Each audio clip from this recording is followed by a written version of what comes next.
Assalamualaikum warahmatullahi wabarakatuh. Jumpa lagi dengan Kimia Asik, belajar, berlatih, berbagi. Nah, yang kemis, pada video kali ini kita akan belajar tentang asam karboksilat dan ester bagian pertama. Pada bagian pertama ini, kita akan membahas tentang tata nama asam karboksilat dan ester. Jadi, setelah kalian menyaksikan video ini, diharapkan kalian dapat membedakan struktur dari asam karboksilat dan ester, serta dapat menjelaskan tata nama asam karboksilat dan ester, baik itu tata nama secara IUPAC atau secara aturan internasional maupun tata nama trivial dari asam karboksilat dan ester. Yang kemis, jangan takut berjalan lambat, takutlah jika hanya berdiri diam. Jadi, kalian jangan pernah takut untuk berbuat, walaupun itu hanya berupa hal-hal yang sederhana. Mari kita masuk pada pembahasan awal tentang asam karboksilat dan ester. Perhatikan perbandingan rumus struktur dari asam karboksilat dan ester berikut, di mana asam karboksilat dan ester itu memiliki rumus molekul yang sama, yaitu CnH2nO2. Akan tetapi, asam karboksilat dan ester ini memiliki rumus struktur yang berbeda. Nah, mengapa asam karboksilat dan ester ini memiliki rumus struktur yang berbeda? Itu karena asam karboksilat dan ester ini memiliki gugus fungsi yang berbeda.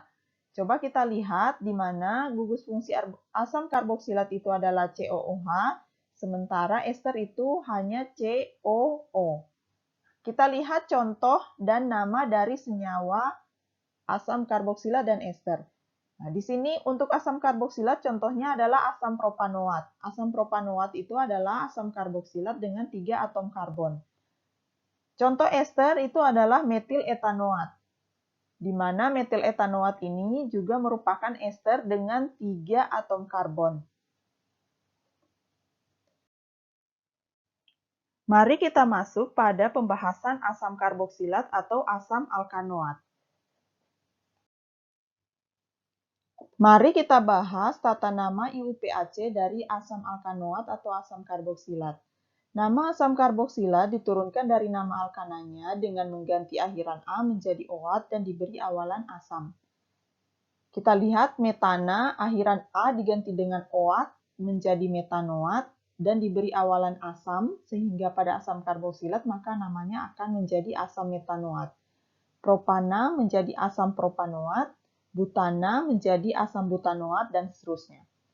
Untuk asam karboksilat bercabang, penamaannya mengikuti aturan berikut. Rantai induk harus mengandung gugus fungsi. Ingat, gugus fungsi itu merupakan ciri khas dari senyawa turunan alkana yang dapat membedakan antara senyawa turunan alkana yang satu dengan senyawa turunan alkana lainnya. Sehingga dalam menentukan rantai induk atau rantai utama, itu gugus fungsi itu harus selalu menjadi prioritas. Berikutnya, atom karbon dari gugus fungsi itu selalu nomor 1. Jadi, penomoran untuk asam karboksilat itu mirip dengan penomoran pada aldehid. Nama cabang ditulis sesuai abjad. Untuk lebih jelas, mari kita perhatikan contoh. Contoh pertama itu adalah asam karboksilat sederhana. Jadi kita mudah saja menentukan rantai induknya. Intinya penomoran itu dimulai dari atom karbon gugus fungsi. Maka jika kita nomori akan menjadi 1, 2, 3, 4. Alkana dengan 4 rantai karbon itu adalah butana. Nah, jika akhiran A diganti dengan OAT, maka menjadi butanoat. Dan diberi awalan asam. Sehingga struktur ini bernama asam butanoat. Struktur yang kedua ini merupakan asam karboksilat bercabang. Jadi terlebih dahulu harus kita tentukan rantai induk dari struktur ini. Di mana rantai induk itu adalah rantai terpanjang yang mengandung gugus fungsi. Jadi kita hitung dulu atom karbon yang tersedia. Apakah kita ambil yang lurus atau menurun ke bawah. Kita hitung untuk yang lurus 1, 2, 3, 4. Jika kita ambil yang ke bawah menjadi 1, 2, 3, 4, 5. Berarti kita harus ambil yang ke bawah karena rantainya lebih panjang. Maka rantai induknya itu adalah 1, 2, 3, 4, 5. Yang tidak termasuk dalam rantai induk itu adalah cabang. Kita punya 2 cabang. Cabang ini adalah cabang metil. Cabang ini adalah hidroksi.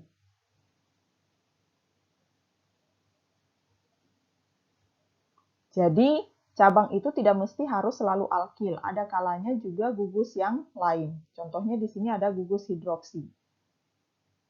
Ingat, nama cabang dituliskan sesuai abjad. Berarti hidroksi dituliskan terlebih dahulu baru metil. Sehingga nama dari struktur ini adalah asam. Ingat, selalu diawali dengan kata asam. 2 hidroksi.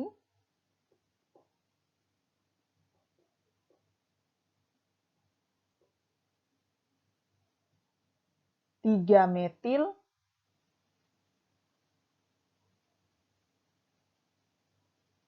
Rantai induknya 5, berarti dari pentana menjadi pentanoat.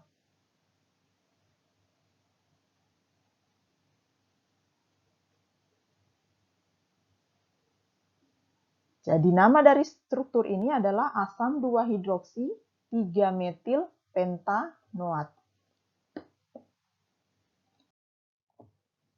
Tata nama trivial dari asam karboksilat atau asam alkanoat. Nama trivial asam karboksilat itu didasarkan pada sumbernya. HCOOH, nama trivialnya adalah asam format, itu berasal dari semut.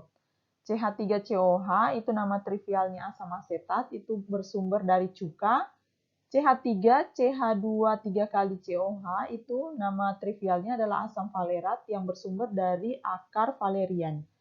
Apabila suatu senyawa dengan nama lazim tersebut mempunyai cabang atau gugus pengganti, posisi gugus pengganti atau cabang dinyatakan dengan huruf Latin. Atom C kedua, yaitu atom karbon yang mengikat gugus COH, itu ditandai dengan alfa. Atom C ketiga ditandai dengan beta dan seterusnya. Penamaan sesuai abjad. Untuk lebih jelas, mari kita perhatikan contoh. Atom C kedua atau atom karbon yang mengikat gugus COH itu ditandai dengan alfa. Nah, jika ini adalah gugus COH, maka atom C kedua yang dimaksud itu yang berada di kirinya, ini ditandai dengan alfa. Atom C ketiga itu beta, berarti jika ada yang keempat, maka ini gamma dan seterusnya. Nah, jika struktur ini kita beri nama, itu maka namanya adalah asam. Ini ada cabangnya.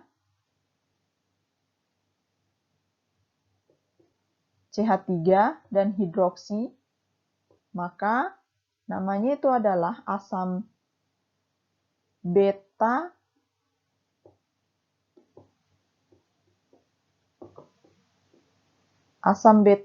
hidroksi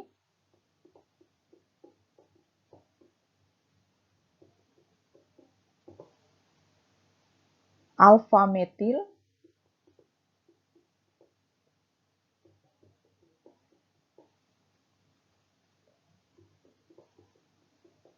butirat.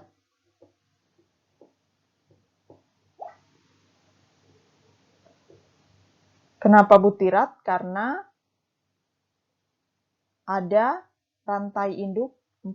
1, 2, 3, 4. Ada rantai induk dengan 4 karbon. 1, 2, 3, 4. Nama dari struktur ini adalah asam beta hidroksi alfa metil butirat. Beberapa senyawa asam karboksilat ada yang mempunyai gugus COH lebih dari 1. Asam karboksilat dengan 2 gugus COH itu disebut dengan asam alkanadioat, sedangkan asam karboksilat dengan 3 gugus COH itu disebut dengan asam alkanatrioat. Namun, asam-asam ini lebih dikenal dengan nama trivialnya. Asam-asam tersebut itu adalah sebagai berikut. Silakan kalian perhatikan yang ada di tabel. Ada asam oksalat, ada asam sitrat dengan 3 gugus COH, ada asam oksalat dengan 2 gugus COH, ada juga asam suksinat dengan 2 gugus COH, ada asam tartrat juga dengan 2 gugus COH. Jadi yang berbeda di sini hanya strukturnya. Baiklah, mari kita lanjutkan pada pembahasan ester atau alkil alkanoat. Tata nama IUPAC, ester atau alkil alkanoat. Ester merupakan turunan asam karboksilat, oleh karena itu ester diberi nama alkil alkanoat. Menghilangkan kata asam dengan diganti alkil. Alkil diikat oleh atom O, sedangkan alkanoat itu meliputi alkil dengan gugus fungsinya. Yang dimaksudkan dari kalimat di atas itu adalah bagian R yang ungu atau alkil yang berwarna ungu, ini adalah bagian dari alkil, sementara sisanya ini adalah alkanoat.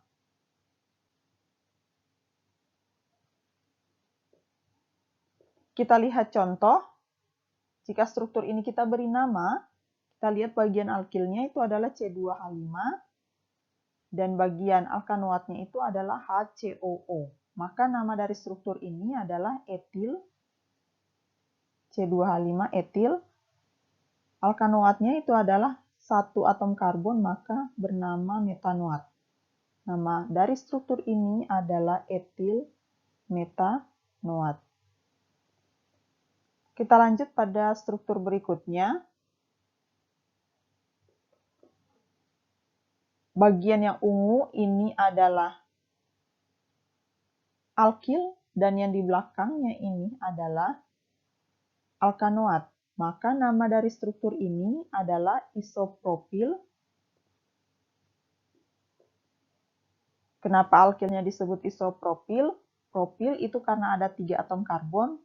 Iso itu karena rantainya tidak lurus tapi bercabang. Maka bernama isopropil. Alkanoatnya itu terdiri dari 2 atom karbon. K. Etana, kita ganti akhirannya dengan oat, itu menjadi etanoat. Nama dari struktur ini adalah isopropil etanoat.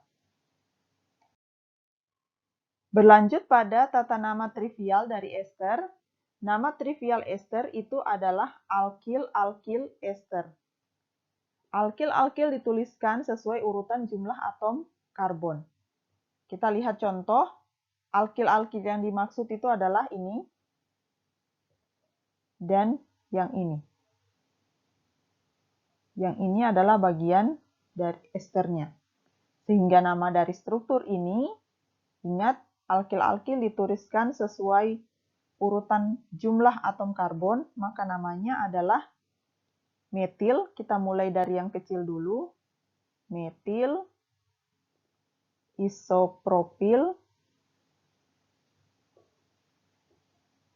ester.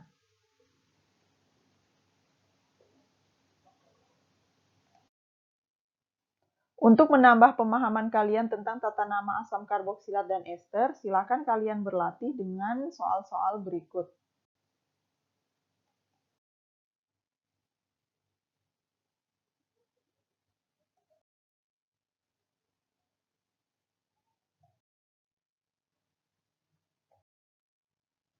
Demikianlah pembahasan kita tentang tata nama asam karboksilat dan ester. Terima kasih atas perhatian dari yang kemis semua. Oh iya, jangan lupa ya, jika kalian menganggap video ini bermanfaat, jangan lupa di-share ya ke teman-teman yang lain agar mereka juga bisa merasakan manfaat dari video ini. Sekali lagi terima kasih. Assalamualaikum warahmatullahi wabarakatuh. Salam dan bahagia.